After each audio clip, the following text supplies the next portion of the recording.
cette étude a été réalisée essentiellement au Sénégal et en Ouganda. Voilà, on a voulu tout simplement faire une étude comparative entre deux pays de tradition juridique très différents. Voilà, le Sénégal qui est issu de tradition romano-germanique et l'Ouganda qui est un pays de la common law.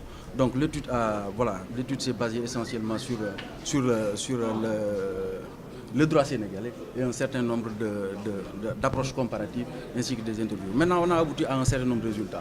Cela veut dire que plus ou moins, le constat, c'est qu'il y a une omerta, voilà, il y a un silence généralisé sur le financement des partis politiques. Et que personne n'en parle et plus ou moins tout le monde sait que ce sont des fonds énormes qui sont engloutis lors des campagnes électorales et plus ou moins, l'absence même de financement public n'éclaire pas le citoyen dans son choix électoral. Parce que plus ou moins, il ne sait pas d'où viennent les fonds. Et cela peut altérer plus ou moins le libre arbitre de l'électeur. Au-delà de ça, je pense que plus ou moins, il faudrait qu'on puisse évoluer dans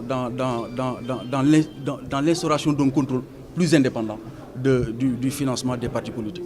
Aujourd'hui, la loi 81-17 dispose tout simplement que c'est le ministère de l'Intérieur qui contrôle les bilans comptables annuels des partis politiques. Tout le monde, la majeure partie, tout le monde sait que ce bilan-là n'est pas déposé de manière annuelle et que plus ou moins la sanction qui est prévue par la loi n'a jamais été appliquée au Sénégal, qui est la dissolution. Voilà, donc ce qui veut dire que plus ou moins cette loi-là, adoptée au moment de l'ouverture des partis politiques, ne cadre plus avec le contexte actuel du Sénégal, ne cadre plus avec les exigences démocratiques et sécuritaires du moment. Il faudrait qu'on puisse avancer vers l'adoption d'un financement public des partis politiques.